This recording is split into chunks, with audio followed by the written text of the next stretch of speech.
Konsep awalnya bagaimana menyikapi ujian dalam kehidupan. Itu dulu. Nanti baru ke detail apakah seperti Nabi Ayub atau Zakaria, itu kan pertanyaannya. Al-Baqarah ayat 155 sampai 157. Allah sampaikan gini. Walanabluwannakum bisyai'. Di situ pakai la sebagai taukid. Lalu pakai nunnya ta'zim. Tadi kita bahas waktu subuh. Demi keagunganku, aku membuat hukum dalam kehidupan. Setiap hambaku yang ingin sukses, dia mesti mengeksplor kemampuannya meraih kesuksesan itu dengan melewati tahapan-tahapan kehidupan. Itu yang kita sebut ujian. Sebab kalau tidak diuji, tidak mungkin kita bisa meraih apa yang kita harapkan. Anak-anak mau jalan kan latihan dulu. Mau bicara latihan dulu. Anak sekolah lulus latihan dulu. Itu hukum kehidupan. Dengan berlatih itu semua potensi di diri kita hidup. Itulah adilnya Allah. Kalau nggak dibegitukan, ini nggak kuat nih. Kaki nggak kuat jalan. Tangan nggak berfungsi. Otak nggak berfungsi. Dibuat sistem kehidupan kita itu berjalan. Lewat apa? Ujian. Jadi sebetulnya ujian-ujian yang kita hadapi itu satu secara fitrah Allah siapkan untuk memperkuat diri kita dan sistem bagian tubuh kita. Satu itu. Yang kedua, ujian hidup itu sebetulnya mengantarkan kepada setiap harapan dan kesuksesan yang ingin kita raih. Jadi kalau kita berdoa nih ya, Allah kasih hukum gini. Ya Allah, saya pengen lulus ke kampus A. Bagaimana jalan ke sana? Nah, itu sistemnya ada ujian khusus tuh. Ini yang dipelajari. Kamu tingkatkan belajarnya begini, ya, spend waktunya seperti ini, atur waktunya begini, yang dipelajari begini, mekanismenya diberikan instrumennya kepada kita. Otaknya dikasih, jalannya dikasih, pikirannya dikasih, hidup semua itu. Jadi kalau cuman pengen lulus tapi nggak ikut sistem ini, nggak akan masuk. Bisa ya? Nanti sama semuanya. Yang pengen pintar ada jalannya, yang pengen kerja ada, yang pengen sukses ada, dibuat sistem seperti itu sehingga sibgoh kehidupan dunia kita untuk tatanan kehidupan ini semua hidup. Ya, ide muncul, pembangunan muncul, kreativitas muncul. Maka Allah sampaikan, walanabluwannakum bisyai'. Semua orang yang hidup, yang ingin mengharapkan sukses, ingin berhasil, pasti akan melampaui dan melewati ujian-ujian dalam kehidupan. Contohnya apa? Kegelisahan. Ju', rasa lapar. Bisa diartikan aset yang berkurang. Ya, naik turun dalam kehidupan. Kemudian naqsi minan amwal, yang tadinya naik, matang, turun. Ya, itu diuji itu supaya apa? Ada dua tuh. Ya, satu supaya kemampuan potensi kita itu hidup lagi. Kalau nggak gitu nggak keluar ide-ide kita itu. Nggak keluar kemampuan kita. Makanya uniknya perusahaan-perusahaan hebat kadang-kadang bikin studi, bikin masalah. Coba cari perusahaan besar itu. Kadang-kadang bikin masalah dulu nyelesain sendiri. Supaya apa? Muncul ide baru. Nah, Allah sudah bikin fitrah dalam hidup. Diciptakan itu supaya semua potensi kita keluar. Yang kedua, sebetulnya jawaban dari doa kita. Nggak ada satupun ujian kecuali sesuai dengan permintaan kita. Itu adilnya Allah. La yukallifullahu nafsan illa usaha. Allah nggak mungkin nguji kecuali sesuai kemampuan yang jadi kebutuhan kita. Apa butuhnya, apa pengennya, sesuai sifat ujiannya. Jadi kalau Anda sekarang mengalami masalah, sebetulnya masalah itu disiapkan oleh Allah untuk mewujudkan doa-doa kita. Harapannya pengen apa, ini ujiannya. Dan kita mampu melakukan itu. Ya, makanya tadi di surat Al-Insyirah waktu subuh kita bahas itu harus optimis. Begitu diuji, yakin saya bisa. Karena nggak mungkin Allah titipkan kalau tidak mampu menjalaninya. Jadi jangan pernah kita mencela satu persoalan hidup yang diujikan. Karena sesungguhnya ujian itu hasil dari permintaan kita sendiri. Saya pengen nikah ya Allah, tentukan tanggal sekian. Dikirim, ya, lewatin ini nih. Ya, nah ujian yang diberikan kepada Razik itu tidak akan diberikan kepada Fauzi. Gak akan sama ujiannya. Yang satu pengen lulus ujian, kampus pengen cepat wisuda. Yang satu pengen wisuda anak orang. Ya kan? Nah itu ujiannya beda. Gak akan sama. Masalahnya pun beda. Jadi ketika melewati masalah itu sebetulnya ingin mengabulkan doa yang diminta. Nah, jadi jangan pernah menyalahkan masalah. Gara-gara ini nih saya begini. Tidak, nanti hikmahnya datang belakangan. Nah ilmu hikmah itu mahal. Hikmah itu tingkat ilmu tertinggi. Kalau belum paham, yakini dulu, lewatin dulu. Baru nanti hikmah datang belakangan. Nah sekarang baru kita masuk mas. Sebelum ke Nabi Zakaria dan Nabi Ayub tadi. Bagaimana menyelesaikannya? Ya, Allah kasih contoh dulu. Nanti kamu kegelisahan pasti ada. Ya, lapar itu ada. Gitu kan? Kemudian ujian berkurang harta. Kadang naik kadang turun ada gitu. Dikurangin dulu nih supaya kreativitas muncul, nanti diakumulasikan lagi. Ya, kalau nggak begitu nggak akan kreatif. Wal anfus sakit, capek, lelah, ada tetangga, kerabat meninggal, keluarga dan sebagainya, supaya belajar dari kebaikan dia. Ya, selalu ada hikmah. Nah, ujungnya apa? Ada wat samarat. Nah, ini kurang tepat menurut saya diartikan di terjemahan. Wat samarat diartikan dan bebuahan. Kalau begitu sifat keadilan Allah kurang sempurna, naudzubillah. Karena yang diuji tukang buah saja. Tukang sayur enggak, tukang boneka enggak gitu kan? Nah, samarat di situ pakai ilmu balaghah bacanya, pakai kinayah. Kalau kita nanam sesuatu kan yang pengen buahnya. Tapi kan tanam dari benih, tumbuh, dirawat. Begitu besoknya mau panen, mangga, malam-malam diambil orang. Anda ikut tender, sudah memenuhi kualifikasi, begitu mau dihasilkan, diserobot orang. Ada ya? Wabasyiris sabirin. Nah, konsep umumnya Allah sampaikan, berbahagialah orang yang sabar. Itu konsep umum.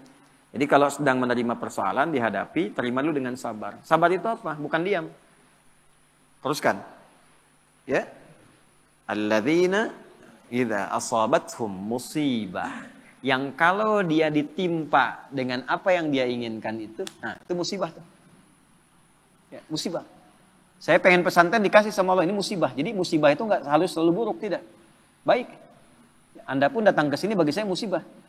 Ya, sebaliknya saya ada di sini musibah bagi Anda. Jadi sesuatu yang dialami musibah itu. Kalau mengalami apapun, dia langsung punya keyakinan, inna lillahi wa inna ilaihi raji'un. Yang dititipkan Allah kok, pasti Allah ngasih solusi juga. Semua milik Allah, apa yang nggak mungkin bagi Allah. Nah itu. Cuman kesalahannya orang sekarang itu dilekatkan dengan kematian saja. Semua punya Allah dan akan kembali kepada Allah. Ya kita juga punya Allah. Gitu? Pekerjaan kita punya Allah. Masalah Allah yang kasih untuk mewujudkan kita. Solusinya punya Allah.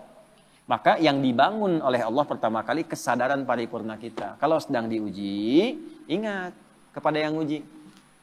Apa tujuannya diuji? Belajar dulu fikihnya. Supaya siap dengan itu. Nah sekarang banyak orang ingin meraih hasil tanpa melewati ujian. Gitu. Coba yang mau nikah ini. Nah, kan? Pengen nikahnya aja tapi belum belajar fikih nikah. Padahal Quran lengkap itu. Sebelum menikah pelajari tugas suami ini, tugas istri ini. Nanti akan ada masalah antara istri dengan suami. Masalahnya begini, begini, begini. Nanti akan ada masalah antara menantu dengan mertua. Masalahnya begini, begini, begini. Kalau kamu nanti mengalami itu, solusinya begini, begini, begini. Sekarang jarang dipelajari. Pengennya cepat nikah aja.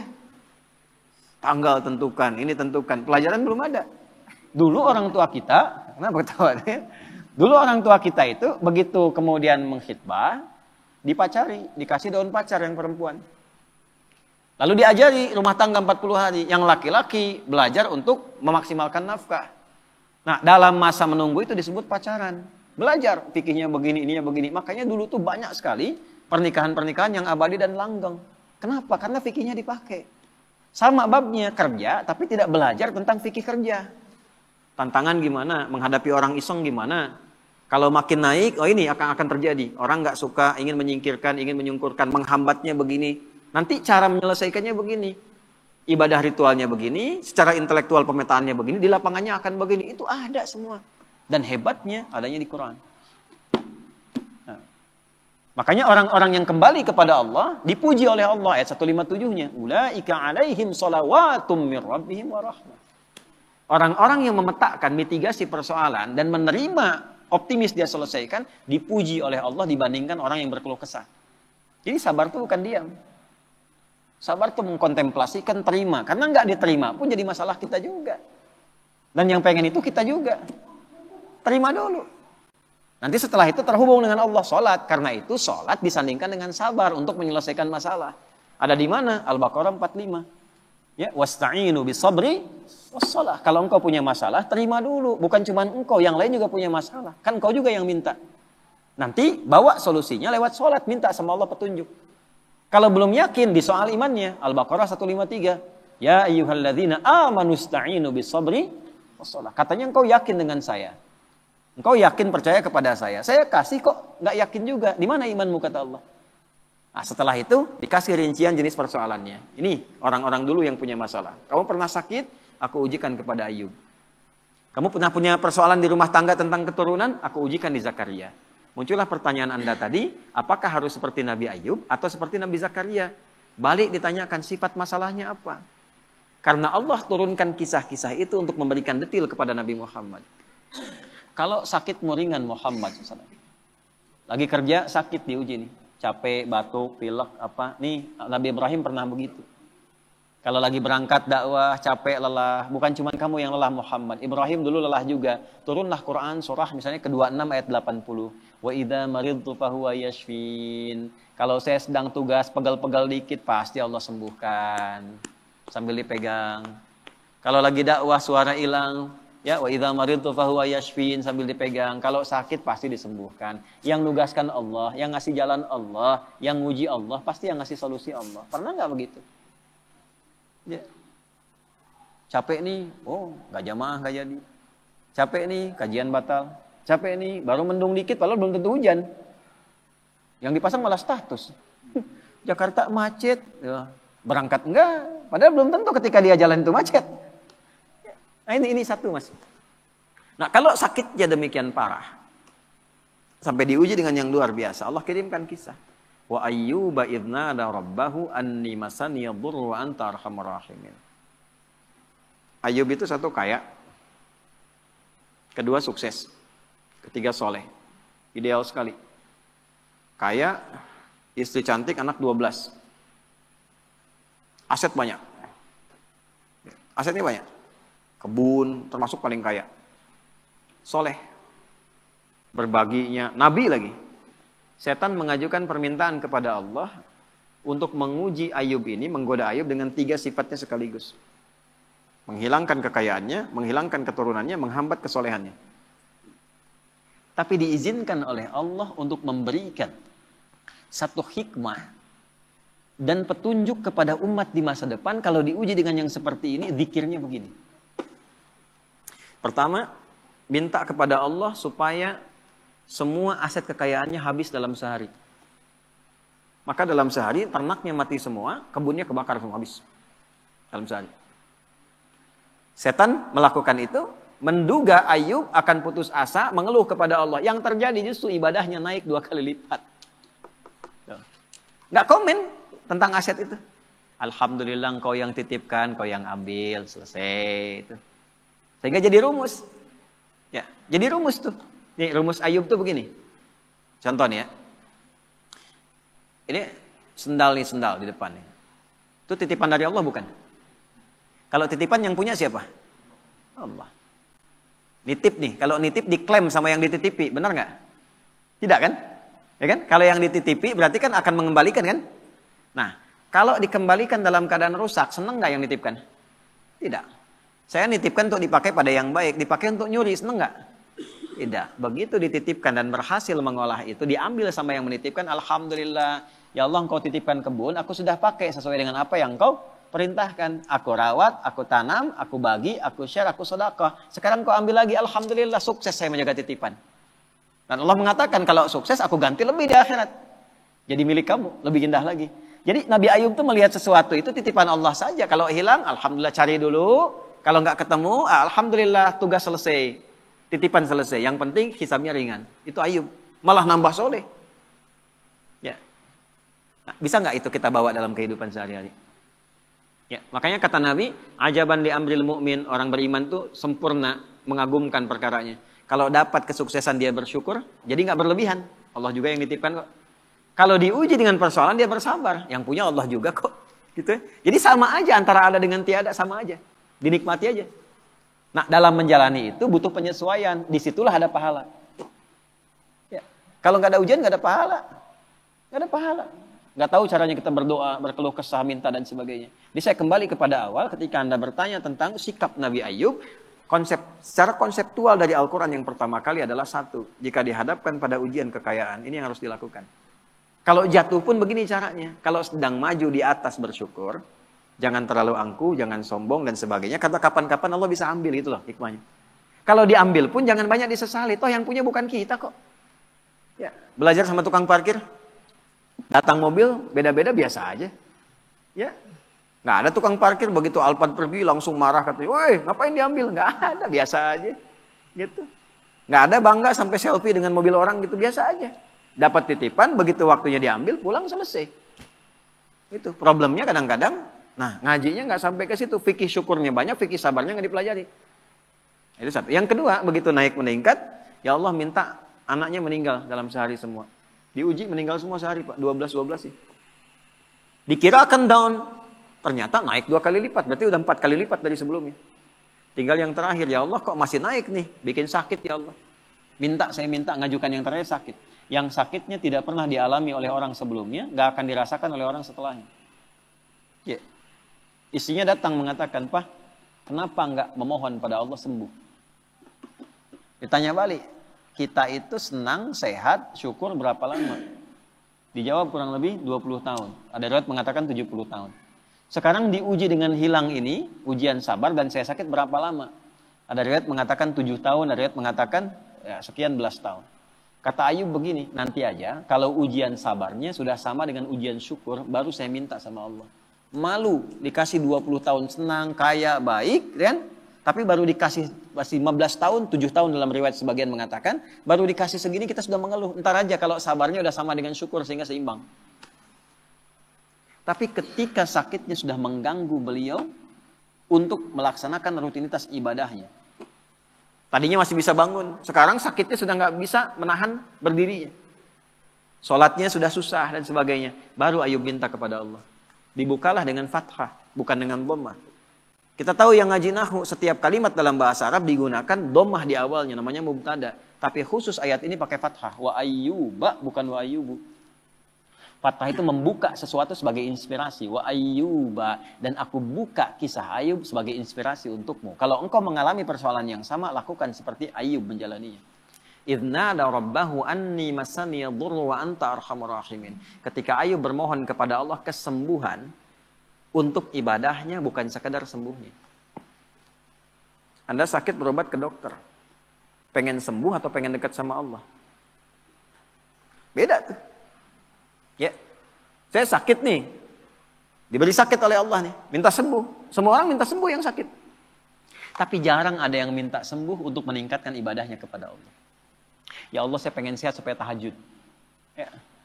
Ya Allah saya pengen sehat supaya pengen baca Al-Quran. Tarik ke situ. Nah ketika ditarik ke aspek ibadah, apa yang terjadi? Ya. Dan kalimatnya indah. Wa anta arhamur rahimin. Ya Allah, aku pengen meningkatkan ibadah kepadamu, tapi penyakit ini menghambat, sedangkan kau yang paling sayang kepadaku. Kalau dengan yang paling sayang tidak mengabulkan, kepada siapa lagi aku mesti minta? Itu pakai fa. Subuh tadi kita belajar. Fastajabna, nggak pakai jeda, langsung dijawab. Fastajabna lahu. Kami langsung jawab. Fakashafna ma bihi min dur. Yang hilang-hilang, yang terasa sakit, habis semua, diselesaikan. Yang paling menarik, wa atainahu wa ahlahu mithlahum ma'ahu. Kami balikan lagi keluarga yang tadinya hilang. Tadi kan 12 anak itu meninggal dalam sehari kan? Tiba-tiba begitu sembuh, berhubungan lagi dengan istrinya hamil lagi, begitu hamil kembar 12 kali hamil, jadi 24. Yang tadinya 12 meninggal, sekarang lahir baru anak 24. Tuh, Zik, 24 tuh. Ya. Setelah itu apa?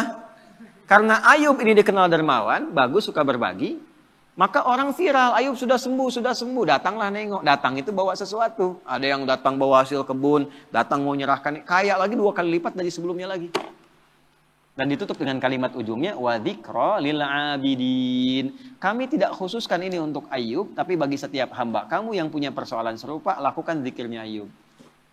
Ujiannya apa? Sakit. Ujian harta. Sedang turun, omset dan sebagainya. Ya kan? Atau dengan hal tadi yang disebutkan, maka zikir Ayub bacakan. Apa zikirnya? Ya? Anni masani yadurru wa anta arhamur rahimin. Itu. Jelas ya? Oke. Zakaria berbeda. Zakaria ujiannya di rumah tangga. Istri divonis tidak mungkin punya keturunan. Wa mra'ati aqir. Istriku divonis, menopause dan mandul. Secara medis gak mungkin. Maka apa yang dilakukan? Membangun pendekatan kepada Allah. Sholat. Ya. Tapi kalimatnya indah.